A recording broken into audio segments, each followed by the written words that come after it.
రాష్ట్ర ఆర్థిక మంత్రి మల్లు భట్టి విక్రమార్క గారు 3,04,232 కోట్లతోటి బడ్జెట్ ప్రవేశపెట్టారు.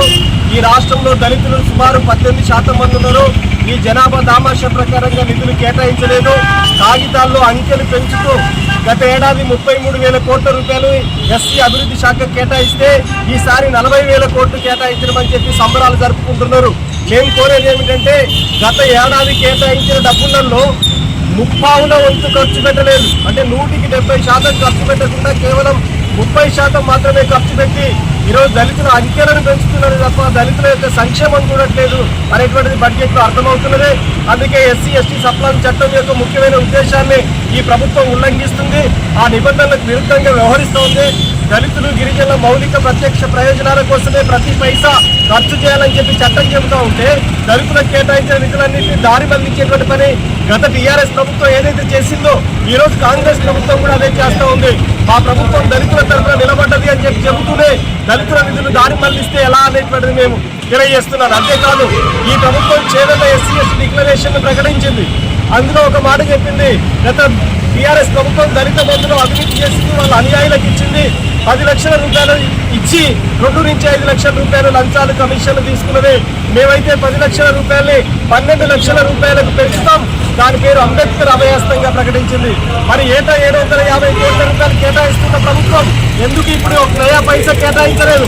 మరి అంబేద్కర్ ఎలా అమలు చేస్తారనేటువంటిది మేము అడుగుతా ఉన్నాం. అంతేకాదు ఎస్సీ కార్పొరేషన్లుగా 3 విడగొడతామన్నారు. మాదిగ కార్పొరేషన్, మాల కార్పొరేషన్, ఉపకులాల కార్పొరేషన్ గా విడగొడతామన్నారు. ఎందుకు ఇప్పటి వరకు విడగొట్టలేదు? ఎందుకు ఆ అభివృద్ధికి నిధులు కేటాయించలేదు? ఆ శాఖలకు ఎందుకు కేటాయించలేదు? అంతేకాదు ఈరోజు రాష్ట్ర ముఖ్యమంత్రి దగ్గరే దళిత అభివృద్ధికి శాఖకు సంబంధించిన మంత్రి పదవి కూడా ముఖ్యమంత్రి తన దగ్గరే పెట్టుకున్నాడు. మరి దళిత అభివృద్ధికి సపరేట్ గా దళితుల ఒక మంత్రిని పెట్టకూడదా? ఎందుకు పెట్టట్లేదు? దళితుల పద్ధతి చిత్తశుద్ధి ఏమిటని నేను అడుగుతున్నాను. అంతేకాదు ఏబీసీ 3 గ్రూపులుగా ఎస్సీలను వర్గీకరించిన ప్రభుత్వం మరి 18% దళితులు పెరిగితే ఎందుకు 18% ఇవాళ రిజర్వేషన్లు పెంచట్లేదు? రిజర్వేషన్లు కూడా పెంచాలని చెప్పి మేము డిమాండ్ చేస్తున్నాం. రాష్ట్రంలో ఇప్పటి వరకు ఎస్సీ కార్పొరేషన్ కు బడ్జెట్ కేటాయింపులు లేవు. అంతేకాదు ఇప్పటి వరకు కులాంతర వివాహాలు చేసుకున్నటువంటి వాళ్ళకి ఎక్స్గ్రేషియో, కులాంతర వివాహాలు చేసుకున్నటువంటి వాళ్ళకి ప్రోత్సాహకాలు ఇవ్వట్లేదు.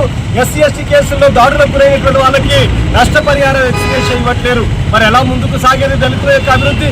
అందుకనే ఈ బడ్జెట్ సవరించి బడ్జెట్ అసెంబ్లీ సమావేశాలు ముగిసే లోగనైనగరే దళితుల మీదనే ప్రత్యేకంగా అసెంబ్లీ సమావేశాలు జరపాలి. పూర్తి స్థాయిలో ఒక శ్వేతపత్రం విడుదల చేయాలి. దళితుల ప్రతి పైసా దళితులకే ఖర్చు పెట్టాలని చెప్పి ఈరోజు రాష్ట్ర వ్యాప్తంగా కేవీపీఎస్ నిరసన కార్యక్రమాలు చేపడుతుంది. ఈరోజు జనగామ జిల్లా కేంద్రంలో జరిగిన ఈ నిరసన యొక్క ఉద్దేశాన్ని కూడా మీ అందరికీ దృష్టికి తీసుకొస్తూ నేను సెలవు తీసుకుంటున్నాను.